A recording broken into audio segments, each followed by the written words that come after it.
안녕하세요. SNS 아카데미 강사 김우리입니다. 이번 가을 7, 8학년 대상 잉글리시 포커스 수업에 대해서 설명해 드리겠습니다. 먼저 저에 대해서 간단하게 설명을 드리면 저는 노터데임에서 석사학위를 취득했고요. 노터데임 리뷰에서 에디터로 근무를 했고 같은 대학에서 라이팅 강사로 학부생들을 가르쳤습니다. 그리고 현재는 SNS 아카데미에서 잉글리시 강사로 아이들을 가르치고 있습니다.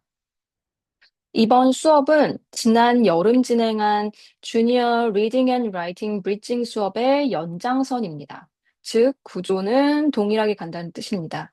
리딩과 라이팅에 같은 비중을 두고 읽은 내용을 비판적이고 분석적인 언어로 옮기는 훈련을 하는 수업이죠. 이에 더해서 학생들이 꾸준히 적용할 수 있는 공부 시스템을 갖추도록 돕는 수업이라는 점은 변함이 없습니다. 단순히 텍스트를 읽고 글을 쓰는 데서 멈추는 게 아니라 전문가의 도움을 받아서 클로즈 리딩을 습관화하고 어떤 분야의 글을 접하더라도 꼼꼼히 읽고 분석하는 기술을 자연스럽게 적용할 수 있게 되는 수업인 거죠. 특히 애노테이션을 수업 안에서 체계적으로 배우고 연습해서 단순히 필기 습관을 넘어서서 자신만의 읽기 쓰기 도구로 정착시키게 한다는 점이 여전합니다. 원래는 혼자 조용히 읽으면서 습득해야 하는 영역을 학원에서 전문가와 함께 구체적으로 훈련하기 때문에 학생들은 이를 기반으로 모든 공부에 이어질 수 있는 학습 습관을 확실하게 다지게 됩니다. 다만 차이점은 지난 여름 특강의 성원에 힘입어서 저희가 이번 가을 학기에는 수업을 두 반으로 나누어서 진행한다는 점인데요. 토요일은 오프라인으로 운영되고 일요일 반은 동일한 커리큘럼을 온라인과 오프라인 반 중에서 선택해서 참여할 수 있습니다. 두 반 모두 클래식, 모던 클래식, 컨템포러리 작품을 함께 읽는다는 점은 같지만 차이도 있어요. 일요일 반은 여름 특강에 다뤘던 내용을 15차로 재구성한 커리큘럼이고요. 토요일 반은 완전히 새로운 실러버스로 진행이 됩니다. 그리고 토요일 반은 포엠과 에세이를 제외하고 비교적 긴 호흡의 텍스트를 다루고요. 일요일 반은 poetry, short story, essay 골고루 읽는 반입니다. 또한 토요일 반은 작품의 시대적인 범위 또한 더 과거까지 확장된다는 점이 특징입니다. 토요일 반은 여름 특강을 수강했던 학생들을 주 대상으로 하는데요. 여름에 배운 클로즈 리딩과 글쓰기 훈련을 바탕으로 여름 특강보다는 좀 더 빠른 템포로 새로운 작품을 매회 한 편씩 다루면서 리딩과 라이팅을 확장해 나가는 과정이에요. 반면에 일요일 수업은 클로즈 리딩과 클레임 세우는 법, 리스폰스 페이퍼의 구조 짜기 등등을 처음부터 찬찬히 차근차근 배우면서 문학 텍스트를 분석하는 기본기를 다질 수 있는 수업입니다. 또한 한 작품을 두 세션에 걸쳐서 깊이 있게 다룸으로써 작품의 주제와 구조를 충분히 소화할 수 있는 훈련도 진행하죠. 그렇기 때문에 신규 학생들에게는 일요일 반부터 시작하시기를 권하고, 만약에 신규 학생들 중에 토요일 반을 희망하시는 경우에는 학원에서 테스트를 거치게 된다는 점 알아두시면 좋을 것 같아요. 이 수업을 들어야 하는 이유, 다른 말로는 이 수업의 강점을 설명드리자면 저는 가장 먼저 강사의 전문성을 들고 싶습니다. 많은 학생들이 북클럽이나 유사한 수업을 반복해서 듣지만 여전히 리딩과 라이팅을 제대로 잡았다라고 자신 있게 말하지 못하는 경우가 있죠. 책을 많이 읽은 학생도 리딩 경험이 부족한 학생도 사실은 본인 스스로 자신의 실력을 정확히 진단하기가 어려운 경우가 많습니다. 그러다 보니까 학교 성적이나 시험 결과를 통해서 뒤늦게 실력을 확인하게 되는데 그때는 이미 이 부족한 부분을 보완하기에는 시간이 부족한 경우가 많죠. 왜냐하면 리딩과 라이팅은 단기간에 끌어올릴 수 있는 영역이 아니라 꾸준한 훈련을 통해서 서서히 성장하는 영역이기 때문입니다. 하지만 걱정하실 필요는 없습니다. 이 수업의 전문적인 커리큘럼을 따라오면 누구든지 리딩과 라이팅 두 영역 모두에서 뚜렷한 성장을 경험할 수 있습니다. 리딩과 라이팅을 동시에 가르치는 학원은 많지만 두 영역을 깊이 있게 이해하고 서로 연결시킬 수 있는 강사는 매우 드뭅니다. 저는 영문학과 글쓰기를 각각 대학원 과정에서 전문적으로 공부를 했는데요. 이 두 영역을 유기적으로 연결해서 학생들이 균형 잡힌 성장을 이룰 수 있도록 지도할 수 있습니다. 두 번째로는 이 수업을 듣는 학생들은 클로즈 리딩 스킬과 애노테이션을 자신의 습관으로 만들 수 있습니다. 애노테이션은 앞서 언급했듯이 단순한 메모가 아니라 내가 이해한 내용을 눈에 보이게 정리하는 과정이죠. 생각을 외부로 꺼내서 구조화함으로써 수업 전의 내용을 빠르게 복기하거나 아니면 시험 전 기억을 되살리는 데 큰 도움이 됩니다. 이렇게 체계적인 기록 방식을 익히면 영어뿐만 아니라 다른 교과서나 수업 과정에서 이 스킬을 그대로 적용할 수 있습니다. 결국 학생들은 자기만의 학습 시스템을 갖추게 되는 거죠. 또한 이 수업은 양보다는 질을 중요시 하는데요. 그 말은 무작정 많은 분량을 읽히는 게 아니라 짧은 텍스트를 여러 번 정밀하게 읽으면서 그 안에 의미를 도출하는 훈련을 한다는 뜻입니다. 다양한 장르를 다루면서 각각의 텍스트에 클로즈 리딩 기법을 적용하는 방법을 배우게 되고요. 이런 과정을 통해서 학생들은 단순한 과제 수행을 넘어서서 평생 활용할 수 있는 읽기 습관을 체득하게 됩니다.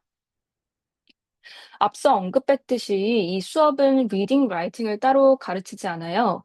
텍스트를 읽는다는 건 단순히 줄거리를 이해하는 게 아니라 글 속에 담긴 생각과 구조를 파악하는 일이죠. 그리고 그거를 다시 쓴다는 거는 내가 이해한 말을 논리적인 언어로 풀어내는 과정이라고 할 수 있습니다. 따라서 이 수업은 읽은 내용을 바탕으로 생각을 정리하고 그 생각을 문장과 단락으로 발전시키는 리딩과 라이팅의 브릿지 역할을 합니다. 특히 학생들이 가장 많이 어려워하는 부분이 무슨 내용을 어떻게 써야 하는가인데요. 그렇게 말하는 이유가 바로 여기에 있습니다. 이 수업에서는 관찰한 바를 아이디어로 전환하는 법, 그리고 그것을 논리적으로 연결해서 글의 알맹이를 채우는 법을 체계적으로 배울 수 있습니다. 그 결과 학생들은 critical reading 능력과 analytical writing 능력을 각각 키우게 되는 것은 물론이고 두 영역을 자연스럽게 이어주는 전환 과정까지 습득하게 된다는 뜻이죠. 마지막으로는 thesis development하고 argument progression을 설명드리고 싶은데요. 많은 학생들이 글을 쓸 때 A는 B를 상징한다와 같은 관찰에서 멈추곤 합니다. 하지만 진정한 테이지스가 되려면 그 상징이 작품의 띠임과 어떤 관련이 있는지 혹은 작가가 전하려는 메시지와 어떻게 연결되는지를 밝혀야 합니다. 이 수업에서는 단순한 관찰을 한 단계 끌어올려서 의미 있는 해석과 주장을 담은 테이지스로 발전시키는 방법을 배우게 됩니다. 다음으로 또한 학생들이 종종 상징을, 심볼을 언급하고 이와 관련된 textual evidence를 한두 개 덧붙이면 자신의 argument가 완성되었다고 생각하는 경우가 많아요. 하지만 실제로 이거는 argument 그 이상이 되어야 하는 거죠. 즉, 여러 포인트를 논리적으로 배열하고 각 아이디어를 차곡차곡 쌓아가고 확장해야 비로소 설득력 있는 아규멘트가 될 수 있다는 뜻입니다. 이 수업에서는 아규멘트 안에서 어떤 아이디어를 먼저 제시하고 어떻게 발전시켜야 하고 마지막 마무리를 어떻게 해야 하는지를 체계적으로 훈련합니다. 그 결과 학생들은 단순한 해석 수준을 넘어서서 깊이 있는 테시스를 만들고 논리적이고 설득력 있는 아규멘트로 완성하는 능력을 갖출 수 있게 된다는 뜻이죠. 이 예시를 한번 볼게요. 이 예시는 thesis development에 대해서 설명을 해드리기 위해서 제가 가져온 것인데요. 이거는 한 학생이 쓴 thesis statement입니다. 이야기 속에서 뷰티의 아버지는 비스트의 장미를 꺾는 실수를 저지르고 비스트는 그 대가로 딸 중 한 명을 자신에게 보내라고 요구하죠. 뷰티는 아버지를 구하기 위해서 스스로 비스트에게 가기로 결심하는데요. 학생은 이 상황을 아버지와 비스트 간의 거래로 해석했는데 여기까지도 사실 꽤 훌륭한 관찰입니다. 하지만 많은 학생들이 여기에서 멈추곤 하는데요. 단순히 A는 B다라는 식의 해석 수준에 머물고 있는 거죠. 그러나 페이지 스테이트먼트로 발전을 하려면 이 거래가 무엇을 의미하는가까지 밝혀야 합니다. 이 예시를 보시면 이 버전은 같은 상황을 가르치지만 단순히 교환된다라는 것을 넘어서서 그것이 가부장제 시스템을 상징한다는 주장을 드러내고 있습니다. 즉, 이 거래를 단순한 어떤 사건이 아니라 사회적인 구조와 연결한 해석으로 확장시킨 것이죠. 여기서 더 나아가서 SWOT question에 대한 답을 포함하면 테시스는 더욱더 파워풀해집니다. 예를 들어서 이렇게 쓰면 단순히 가부장제를 보여준다 해서 멈추지 않고 이 이야기가 어떻게 결혼이라는 제도 안에서 여성들의 위치를 규정하고 가부장적 질서를 정당화하는 역할까지 수행하는가를 밝혀주게 되죠. 바로 이 지점이 띠지 스테이트먼트와 그렇지 않은 띠지 스테이트먼트를 가르치는 차이라고 할 수 있습니다. 자, 다음은 이 수업의 실러버스를 볼게요. 이 실러버스는 일단 일요일 수업이고요. 각 수업은 토요일 수업, 일요일 수업 모두 동일하게 2시간 반으로 진행이 됩니다. 앞서 말씀드렸다시피 두 세션에 걸쳐서 대부분의 스토리 텍스트가 진행이 되고요. 토요일 클래스는 앞서 언급드렸다시피 각 섹션당 새로운 스토리를 나갑니다. 이 수업의 스트럭처에 대해서 좀 더 설명을 드릴게요. 강의 시간을 제외하고 이 수업은 30분간의 리딩 앤 단어 퀴즈 세션, 그리고 수업 후에 총 1시간에 걸친 에세이 라이팅 세션이 있습니다. 리스폰스 페이퍼는 간단히 말하면 감상문을 아카데믹한 언어로 전환한 버전이라고 생각하시면 되는데요. 이 수업에서 리스폰스 페이퍼에 중점을 두는 이유는 이러한 페이퍼가 단순한 감상문이 아니라 자신이 읽은 텍스트에 대한 생각을 정리하고 해석을 발전시키는 글쓰기이기 때문이에요. 또한 리스폰스 페이퍼는 비판적인 읽기와 글쓰기를 자연스럽게 연결하는 최적의 브릿지 형태입니다. 이렇게 학생들이 매시간 구글 닥을 사용해서 리스폰스 페이퍼를 작성하며 강사가 점수와 피드백을 함께 제공합니다. 점수를 통해서 에세이의 발전 정도를 손쉽게 확인할 수 있겠죠. 또한 피드백에 대해서 말하자면 논리 구조, 톤, 표현 방법, 분석에 대한 피드백을 받고 이를 반영해서 다시 수정하는 시간을 갖습니다. 이를 통해서 학생들은 자기 생각을 더 정확하게 그리고 깊이 있게 다듬는 법을 배울 수 있습니다.